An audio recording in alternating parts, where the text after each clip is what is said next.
right, hello everybody. Greetings from Chicago.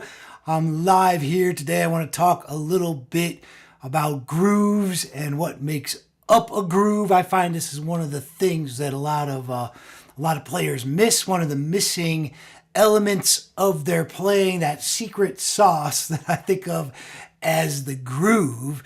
And really the main thing that you want to remember is, as long as you got a groove, as long as you got a good rhythm, a good beat going on your guitar, you can do a lot of different things. You can hit some wrong notes here and there and whatnot, and that's okay. Especially in roots music and blues music, the groove is really super important. So I'm going to take apart a little bit what I was just doing there. This it's kind of a Mississippi style.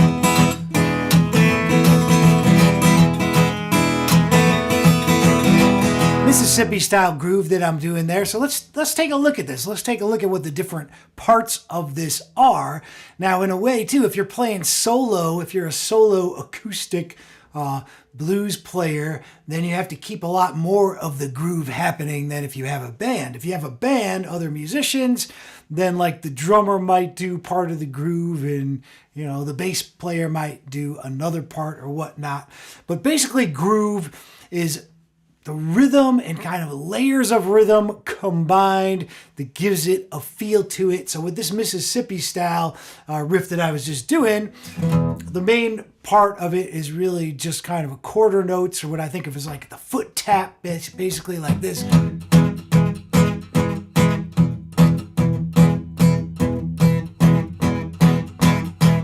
that's kind of what I'm doing with my thumb, with the finger picking. So just chunk, chunk, chunk, chunk, chunk, chunk, chunk, chunk, chunk, chunk, chunk, chunk, chunk. So that's probably the most important part of it, because that's keeping the steady beat going, and a lot of the other stuff I'm doing is just adding on top of that. But to sort of enhance that, and another thing that I like to do is to accent the backbeat. Now, this is the part where, like, if you had a drummer, the drummer would probably hit on the snare, on the 2 and the 4, on the backbeat, cha, cha, cha, cha, cha, cha, like that, okay? But instead, I'm going to do that on my guitar. So I'm going to emphasize 1, 2, 3, 4, 1, 2, 3, 4, 1, 2, 3, 4, cha. So right there, I'm playing 2 layers of rhythm already, just using the thumb and just using those bass notes, on the guitar.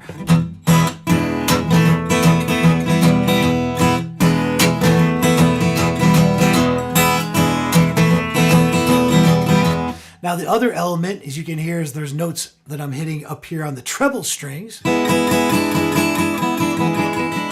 And those are basically going to be the 8th notes. So that adds yet another layer to this groove. So the 8th notes, which this is kind of a shuffle, blues shuffle rhythm. So it's going to sound something like this, like.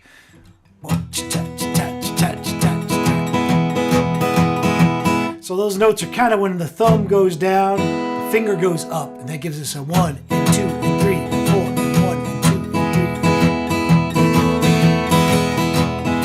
I like to do that. I'm using that pinky there on the 2nd fret, 3rd string. It's kind of an E suspended chord.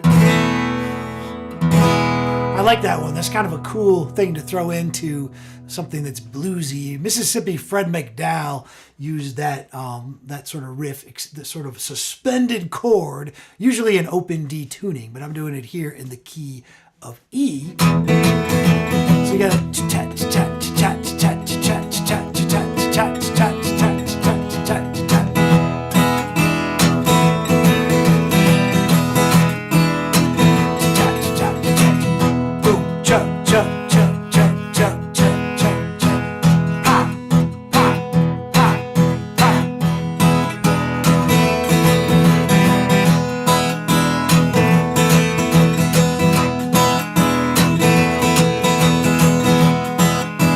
Another thing that makes this groove that I'm playing here on the guitar, sound really cool is because I'm muting with the back of my palm some of those bass notes, and then the notes that I'm hitting on these upper strings, treble strings I should say, are ringing out.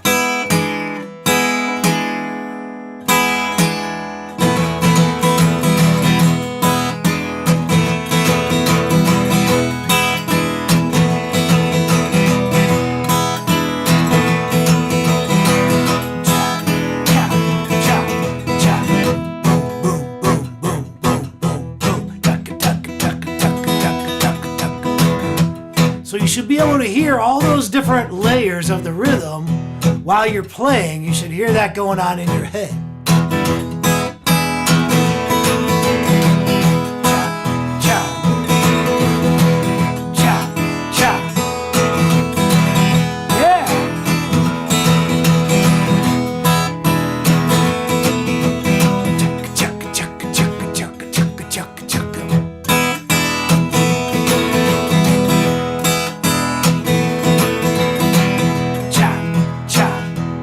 Backbeat.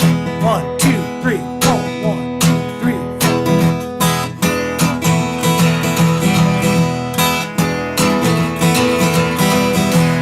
And so that's one of the really challenging yet rewarding things about playing fingerpicking guitar is you're able to play really more layers of a groove than you probably could with a flat pick. I'm sure there's someone out there who can do it with a flat pick, but having those different, finger and a thumb available allows you to really kind of play some independent parts and play different parts of, the rhythm or the groove. So that's like a Mississippi style groove. You could have like a shuffle groove would be another example. That was kind of a shuffle, but this is more of a standard shuffle, like a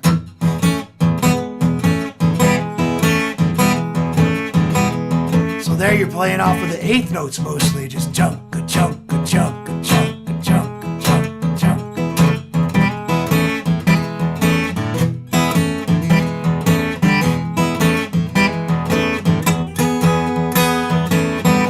Chunk, a chunk, a chunk, a chunk, a chunk, a chunk. That's your shuffle groove. It still has that beat in it, that 1, 2, 3, 4, but instead your main really rhythm is that 1 and 2 and 3 and 4, or what we call swung eighth notes. Yeah, 1 and 2 and 3 and 4 and 1. And once again, you can add a backbeat. Cha, cha, cha, cha. 1, 2, 3, 4. 1, 2, 3, 4.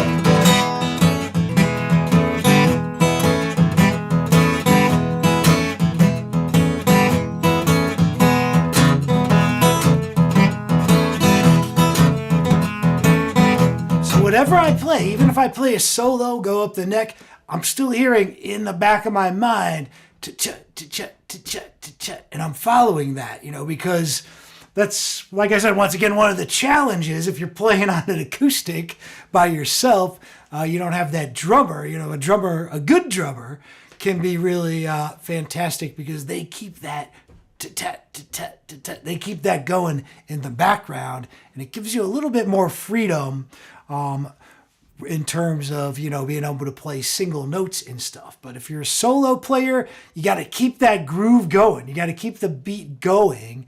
And that's really what it's all about in terms of working with a groove, creating layers of a groove. You got to do a lot of listening, listen to music, and start to try to figure out what is the groove that you're hearing and what are the different layers of the groove, and maybe what instruments are playing those different layers. So I hope you enjoyed this little live stream here. I just wanted to pop on here and talk a little bit about grooves because I was doing a lesson earlier with one of my students, and we were talking about this because he was playing me some really cool stuff. Had a lot of riffs in it, but it didn't have that groove. I couldn't tap my foot very well to it. So we were just talking about how critical that is and how that really adds a whole nother life to the music, brings your music to life. So I hope you got groove. If you don't got groove, then start working on it because it's one of the coolest things and it's often overlooked. All right. Thanks for checking this out, folks.